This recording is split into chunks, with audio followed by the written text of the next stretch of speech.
blood, betrayal, and a multi-million-dollar empire hanging by a thread. When a silent, unnoticed nighttime cleaner overhears a deadly translation during a high-stakes syndicate meeting, she must make a choice: walk away in the shadows, or step into the crosshairs to tell a ruthless mafia boss that his own wife is setting him up to die. Naomi Washington was a ghost in a city that only worshipped the visible. To the men in the bespoke Italian suits and the women draped in unethically sourced diamonds, she was nothing more than the navy blue uniform she wore. She was the mop, the microfiber cloth, the silent shadow that erased the scuff marks of the elite from the marble floors of the Sterling Tower. In the penthouse boardroom of the Chicago skyline, however, erasing scuff marks often meant sweeping away the ashes of burned evidence, wiping down tables where millions of dollars of illicit money changed hands, and pretending not to see the occasional splatter of dark crimson on the Persian rugs. Naomi worked for a shell cleaning company, a discreet outfit employed exclusively by Noah, the head of the city's most formidable Korean syndicate. Despite the westernized name he adopted for the corporate world, Noah's roots, ruthlessness, and old-school code of honor were legendary in the underground. He was a man of terrifying stillness. He didn't yell. He didn't have to. A single sharp look from his dark, calculating eyes was enough to shatter the bravado of the hardest street bosses. Naomi knew the rules of survival in Noah's world. Keep your head down, your mouth shut, and your eyes on the floor.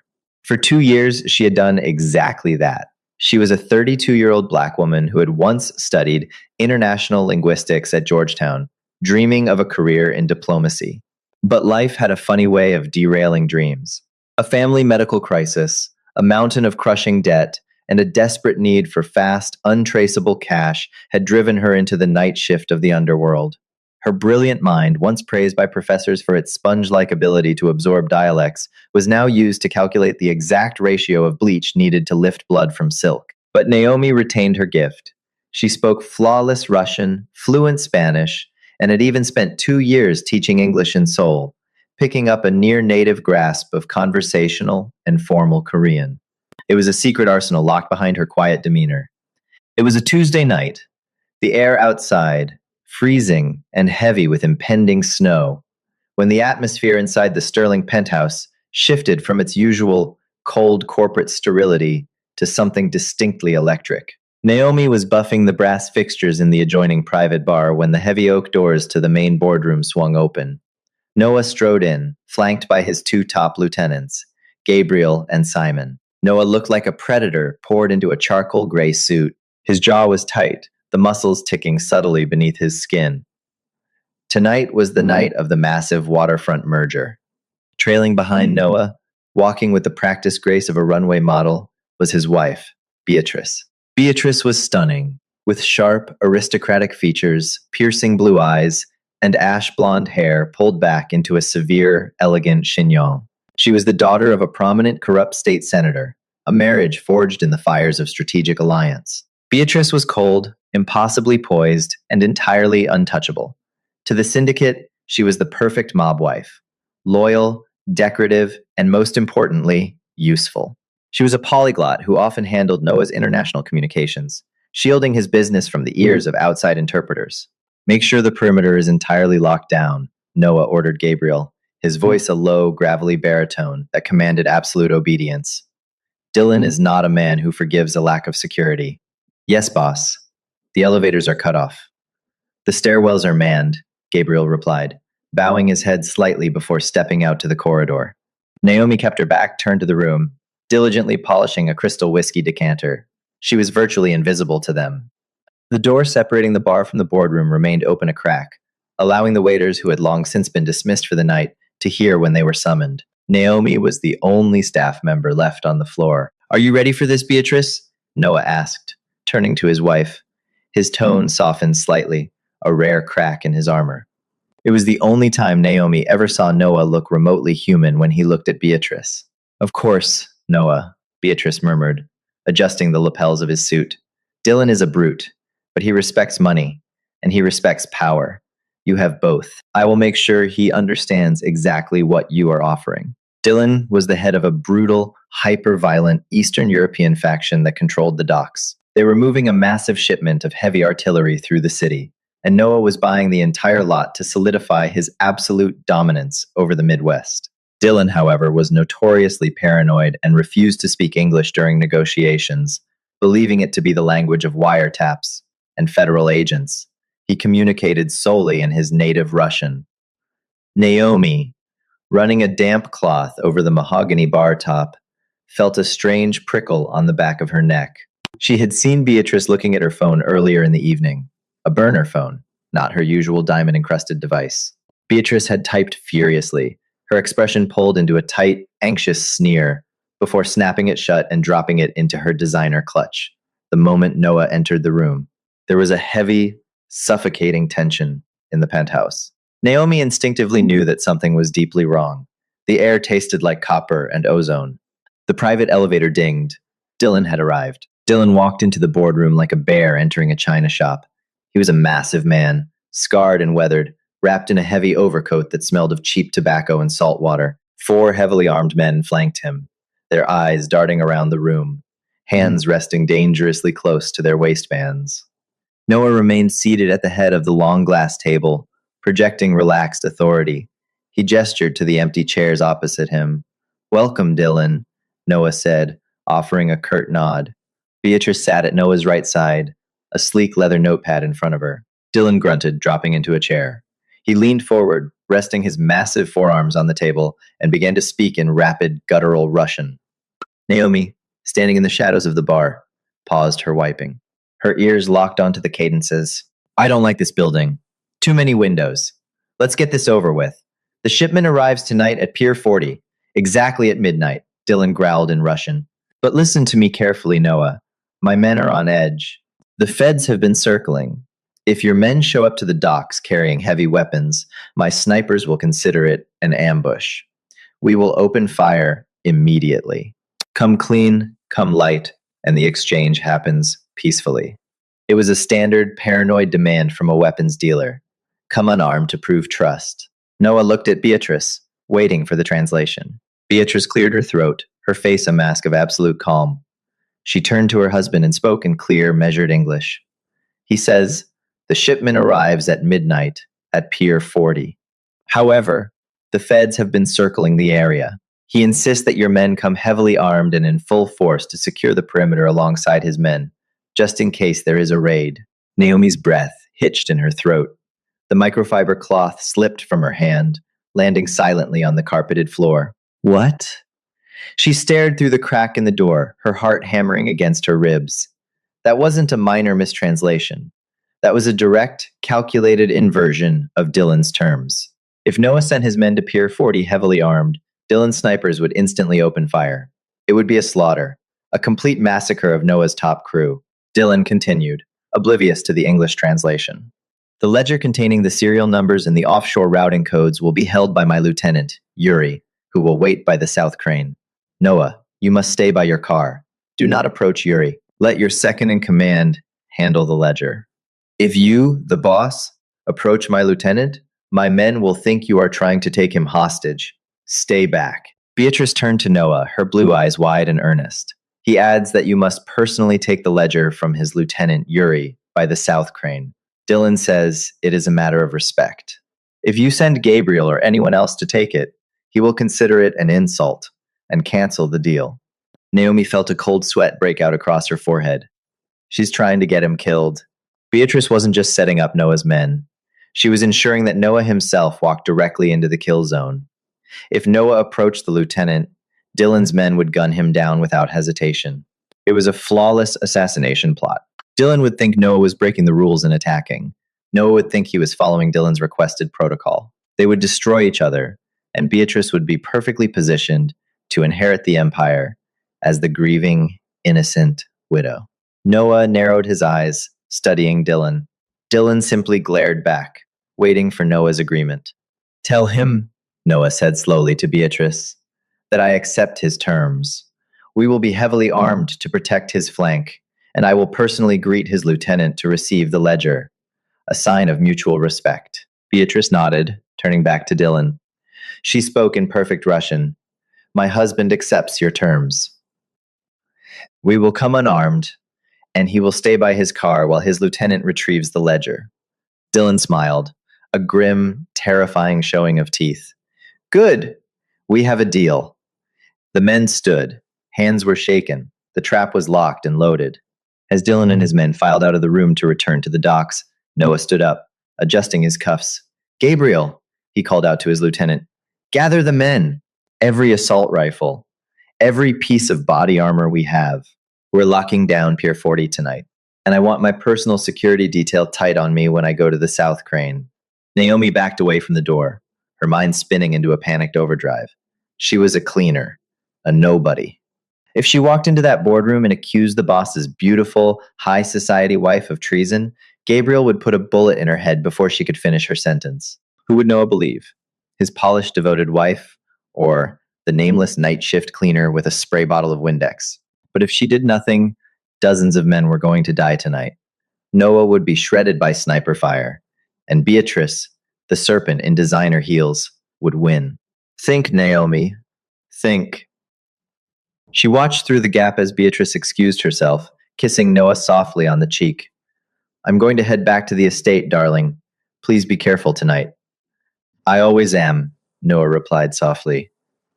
Beatrice left the boardroom, her heels clicking rhythmically against the marble until they faded toward the private elevator. Noah remained behind, turning his back to pour himself a glass of whiskey before the impending war. Naomi had less than 5 minutes before Noah left for the docks. She needed to warn him, but it had to be undeniable. It had to cut through his trust in Beatrice and strike directly at his paranoia. She quickly slipped into the executive kitchen just down the hall. She grabbed a thick, cream-colored napkin and a black Sharpie from the inventory drawer. Her hands were shaking violently as she uncapped the pen. She had to write it in a way that proved she understood the context, something that would stop him in his tracks. She wrote the warning not in English, but in perfect, formal Korean, a language Beatrice did not know. A language Noah reserved only for his deepest, most private thoughts. It was the language of his ancestors, the language that demanded his absolute attention.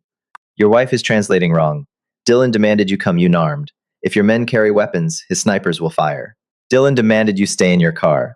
If you approach his lieutenant, you will be shot. Pier 40 is a trap designed by your wife. Do not go. She stared at the napkin. It was a death sentence if she was caught. Naomi crept out of the kitchen. The boardroom was momentarily empty. Noah had stepped into his private washroom to splash water on his face, the sound of the running faucet echoing lightly.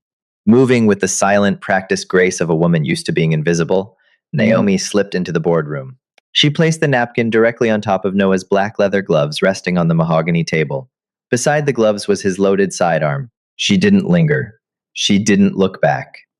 Naomi darted out of the room, retreating to the shadows of the service corridor just as the washroom door clicked open. Standing in the dim light of the hallway, her heart pounding in her ears, Naomi watched through the slightly open door. Noah walked back to the table. He reached for his gloves.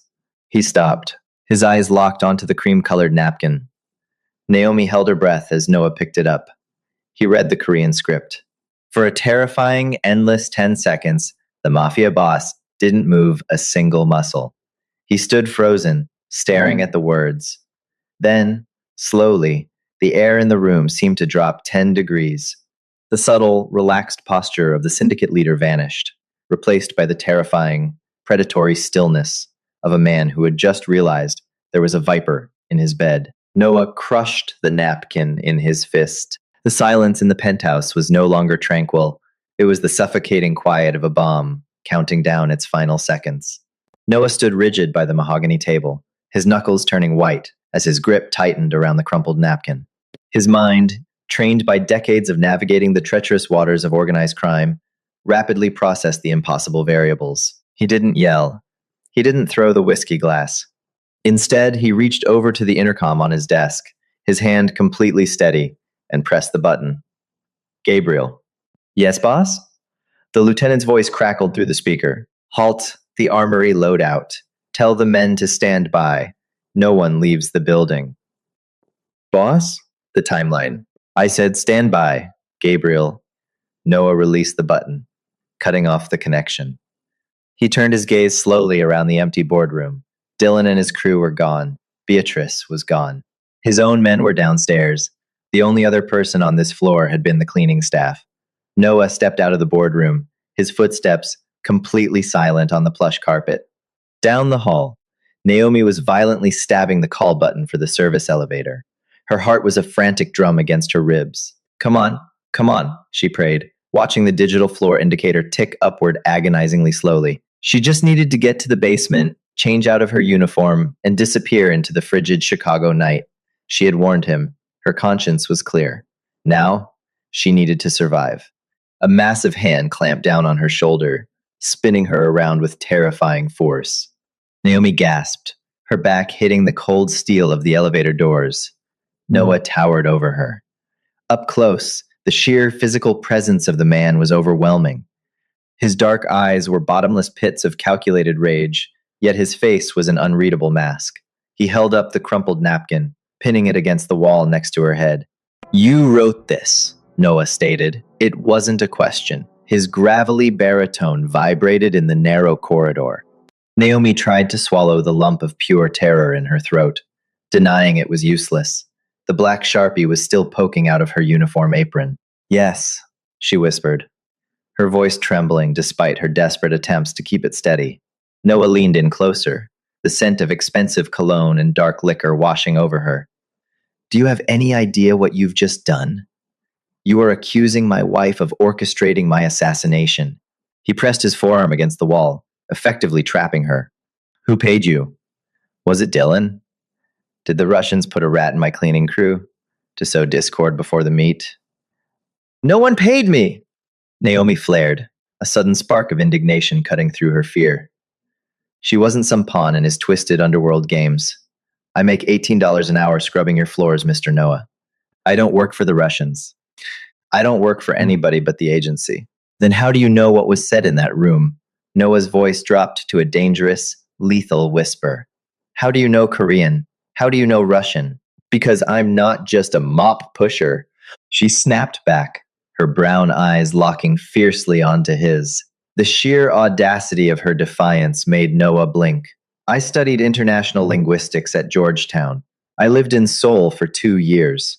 I speak fluent Russian and Spanish. I heard every single word Dylan said, and I heard exactly how your wife twisted them." Noah studied her. He looked past the cheap navy blue uniform, past the terrified cleaner, and saw the sharp, intelligent woman underneath. The way she held his gaze, refusing to cower, sparked something foreign in his chest, a profound, unexpected respect. "Prove it," he demanded softly. Dylan said, "The shipment arrives tonight at Pier 40. Exactly at midnight," Naomi recited, her pronunciation in Russian absolutely flawless, mimicking the heavy, guttural Moscow street dialect Dylan had used. She seamlessly switched to English. Then he said, "If your men show up to the docks carrying heavy weapons, my snipers will consider it an ambush. We will open fire." Noah's jaw clenched tight. Naomi continued, her voice gaining strength. "He told you to stay by your car. He told you to let your second in command approach Yuri for the ledger. He specifically warned that if you approached, they would assume it was a hostage grab and kill you. Your wife told you to arm your men. She told you to approach Yuri yourself." Naomi paused, letting the heavy truth settle between them. "She sent you to a firing squad, Noah." The Mafia boss closed his eyes for a fraction of a second. When he opened them, the cold calculation was back, sharper than ever. The pieces fell together with sickening clarity. Beatrice's father, Senator Arthur Sterling, was currently drowning in a federal indictment regarding embezzled campaign funds. The feds were pressuring him to flip on Noah's syndicate.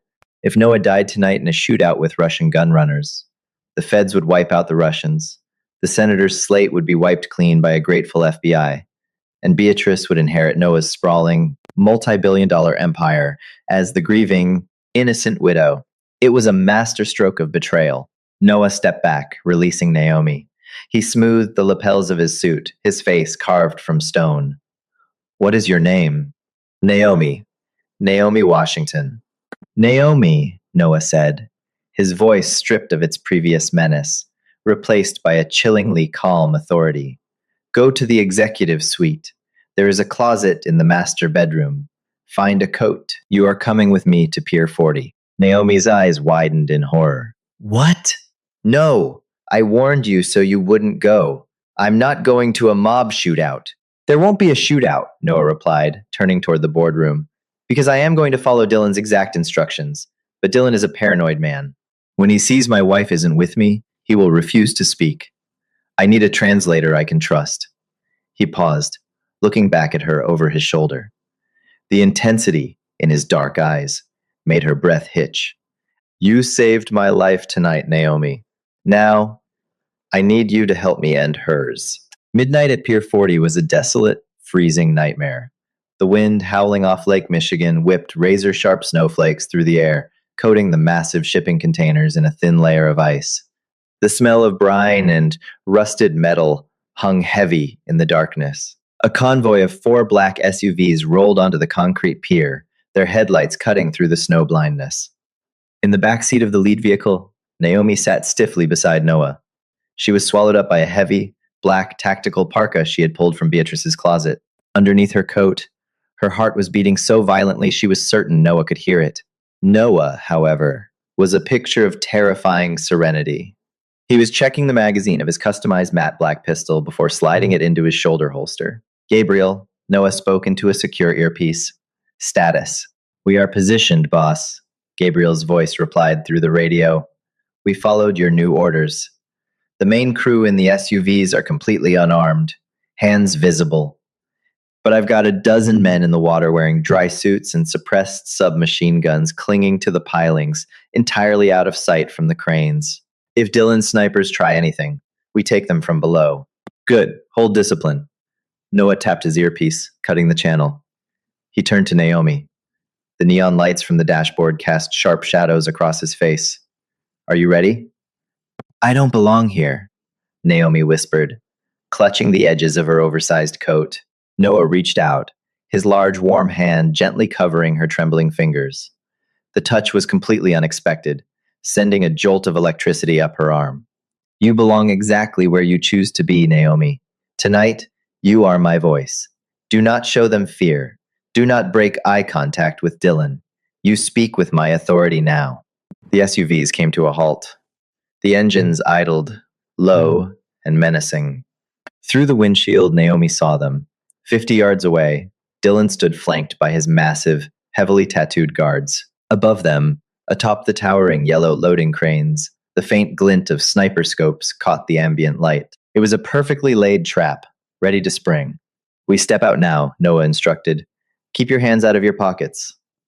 Noah opened his door and stepped into the biting cold. Naomi followed, moving to stand slightly behind his right shoulder. As they emerged, the rear doors of the other SUVs opened. Gabriel and the rest of Noah's men stepped out. They wore no tactical vests. Their coats were unbuttoned. Their hands were completely empty and held away from their sides. Dylan narrowed his eyes, clearly thrown off balance. He had expected an armed militia. He had expected Noah to walk into the crosshairs. Noah stood perfectly still by the hood of his car, exactly as the Russian instructions had demanded. He did not take a single step forward. He raised his chin, looking across the snowy expanse at Dylan, and gestured with an open palm toward a solitary figure standing by the south crane Yuri, holding a metal briefcase. Tell Gabriel to retrieve the ledger, Noah murmured to Naomi, his lips barely moving. Gabriel, go get it, Naomi called out, her voice remarkably steady despite the freezing wind. Gabriel walked forward alone, his hands visible, crossing the no man's land. He approached Yuri, took the heavy metal briefcase without a word, and walked backward until he returned to Noah's side. The transaction was complete. No shots fired, no blood spilled. Dylan looked utterly bewildered. He barked an order to his men to stand down. He then began walking slowly across the tarmac toward Noah, his heavy boots crunching against the ice. Where is your beautiful wife, Noah? Dylan called out in Russian as he approached, stopping 10 feet away. And why are you following my rules? I was told you were an arrogant king who bows to no one. Noah didn't need the translation to understand the mockery in Dylan's tone. He glanced at Naomi. Tell him. Naomi stepped out from behind Noah. She stood tall, squaring her shoulders against the freezing wind. She looked directly into the eyes of the ruthless Russian warlord. Noah honors the true terms of an agreement. Naomi spoke in flawless, authoritative Russian. He does not bring guns to a peaceful exchange, and he respects the boundaries set by his partners. Dylan stopped dead in his tracks. His eyes widened as he looked at the black woman in the oversized coat. He looked from her to Noah, then threw his head back and let out a booming laugh that echoed across the empty docks. You brought a new translator, Dylan said, grinning, though his eyes remained dangerous. A street smart one. She speaks like she was raised in the Bratva. Ask him, Noah interrupted in English, his tone deadly, who contacted his lieutenant yesterday to confirm the security protocols. Naomi translated the question perfectly. Dylan wiped the snow from his face, his smile fading into a grim sneer. Your wife called Yuri on a secure line. She said you were paranoid, that you would bring assault rifles regardless of my warnings. She said if you stepped forward for the ledger, my men shouldn't hesitate to put you down, because you were planning to take Yuri hostage. Naomi relayed the English translation to Noah. Noah's face remained completely impassive, but Naomi could feel the murderous aura radiating from him. Beatrice had tied the noose tight. If Noah had brought guns, Dylan would have shot him. If Noah had walked forward, Dylan would have shot him. Beatrice had ensured there will a scenario where her husband walked off Pier 40 alive. Tell Dylan, Noah said, his voice dropping to a terrifying register, that our business is concluded. The weapons belong to me. He has his money. He should take his men and leave Chicago tonight, because by morning the streets will be painted red. Naomi translated the grim promise. Dylan nodded respectfully, recognizing the fury of a betrayed king. Good luck, Noah. You will need it. There are rats in your house. Dylan turned to signal his men to pack up. But before the Russians could retreat, a sudden, blinding array of high-beam spotlights snapped on from the far end of the pier, cutting through the snowy darkness. The roar of heavy, unarmored troop transports echoed off the concrete. 4 massive, unmarked trucks crashed through the chain-link perimeter gates, skidding to a halt to block the only exit. Over 30 men poured out of the back of the trucks.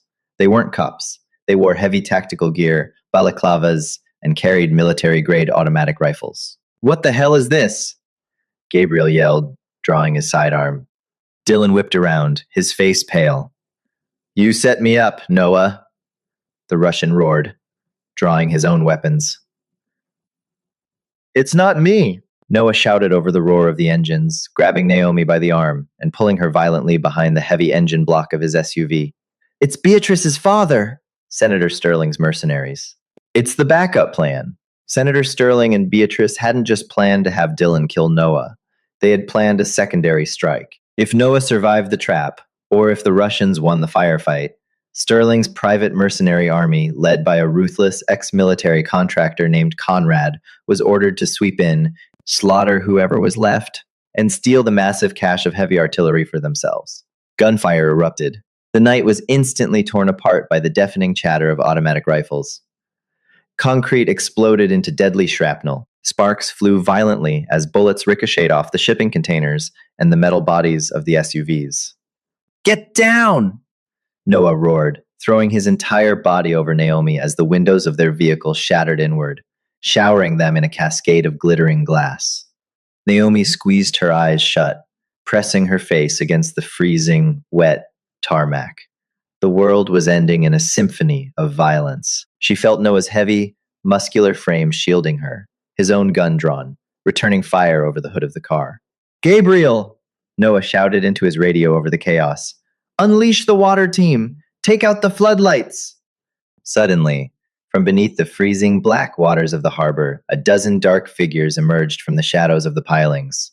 The real war for Chicago had just begun. The freezing waters of Lake Michigan erupted. A dozen of Noah's elite strike team, clad in black neoprene dry suits, breached the surface with terrifying synchronization. Armed with suppressed Heckler and Koch MP5 submachine guns, they didn't aim for Senator Sterling's mercenaries first. They aimed for the stadium-grade floodlights mounted on the transport trucks. The heavy glass bulbs shattered in a shower of sparks, plunging Pier 40 back into absolute pitch-black darkness.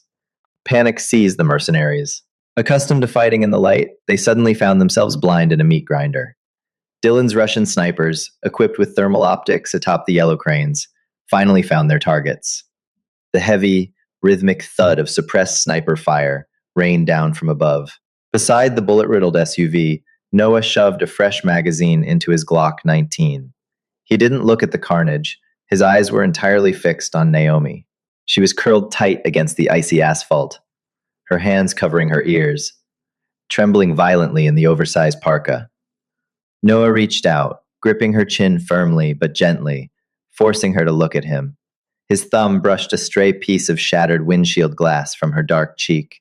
"Breathe, Naomi," he commanded softly, his voice an anchor in the storm of gunfire. "You are with me. Nothing touches you tonight." Within 3 minutes, the gunfire sputtered and died. The alliance of Russian paranoia and Korean precision had completely eradicated Senator Arthur Sterling's private army. Conrad, the mercenary leader, lay motionless near the chain link gate. Dylan emerged from behind a shipping container, wiping a streak of blood from his cheek. He looked at the bodies, then at Noah. He gave a slow, respectful nod. "Your house is bleeding, Noah," Dylan called out in Russian. "Go clean it. The weapons are yours." Noah didn't wait. He pulled Naomi to her feet, shielding her body with his own as he guided her to the one surviving armored Maybach in his convoy. The drive back down Lakeshore Drive was suffocatingly quiet. The adrenaline was fading, leaving a heavy, dangerous silence in the luxurious leather interior of the car. Noah poured 2 glasses of scotch from the Maybach's built-in console. He handed one to Naomi. Her hands shook so badly the amber liquid sloshed against the crystal rim. "Drink," he ordered gently. She took a burning swallow, the liquor searing her throat and warming her freezing blood. She looked at the man beside her. The ruthless syndicate boss, whose life she had just saved, was watching her with a terrifying intensity. There was no longer a divide between the invisible cleaner and the billionaire kingpin. She had stepped into his world, and he was locking the door behind her. "Where are we going?" she whispered. "To Astor Street," Noah replied, his eyes dark and unreadable. "To see my grieving widow." At the sprawling, historic estate on Astor Street, the atmosphere was a stark contrast to the blood-soaked docks. Inside the palatial study, a fire roared in the marble hearth. Beatrice sat across from her father, Senator Arthur Sterling. Beatrice smiled, raising a crystal snifter of Macallan 25. "To new beginnings, father. By now, the Russians have wiped out Noah, and Conrad has wiped out the Russians." "You played it perfectly, my dear," the senator chuckled, his face flushed with greed. "The feds will drop my indictment by morning when I hand them the empty shell of Noah's empire." The heavy mahogany doors of the study didn't just open. They were kicked inward with such force the brass hinges splintered. Beatrice dropped her glass. It shattered on the Persian rug, the expensive scotch soaking into the wool. Noah stood in the doorway. He was covered in snow, grease, and the unmistakable scent of cordite. But it was the woman stepping out from behind him that made Beatrice's blood run entirely cold. It was the night shift cleaner from the Sterling Tower, still wearing Beatrice's own custom-tailored winter parka. "Noah!" Beatrice gasped, instantly forcing a mask of hysterical relief onto her face. She rushed forward.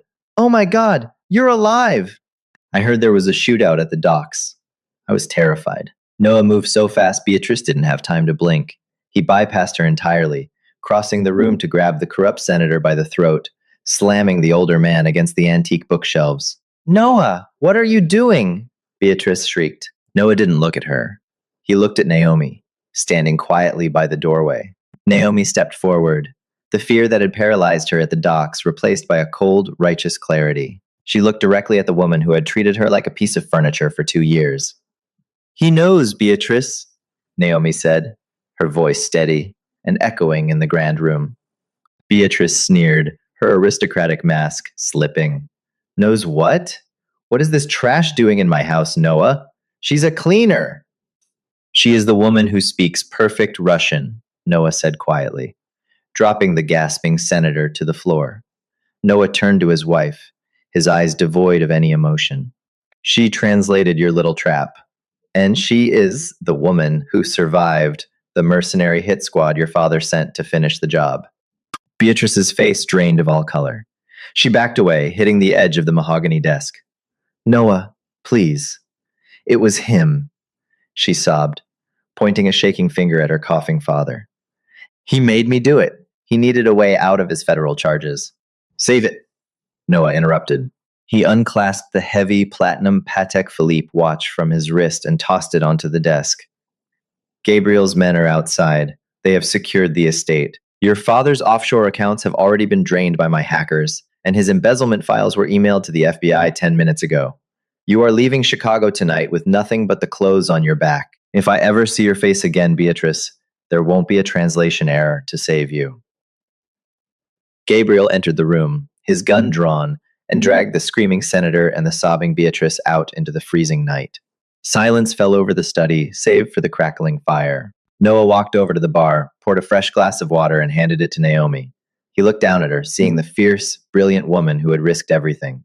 You said you make $18 an hour, Noah murmured, stepping dangerously close. He reached out, his fingers tracing the line of her jaw. I did, Naomi whispered, looking up into his dark eyes, her heart racing for an entirely new reason. Not anymore, Noah said, his voice dropping to a smooth, possessive rumble. I need someone who can see the things I miss, someone who hears the truth when the rest of the world is lying. He leaned in, his lips brushing against her ear. The mop is retired, Naomi. You belong by my side now. Naomi looked at the empty room, the shattered glass, and the dangerous, powerful man offering her the keys to an empire. She didn't look down at the floor anymore. She looked him dead in the eye and smiled. Then I expect a hell of a raise, boss.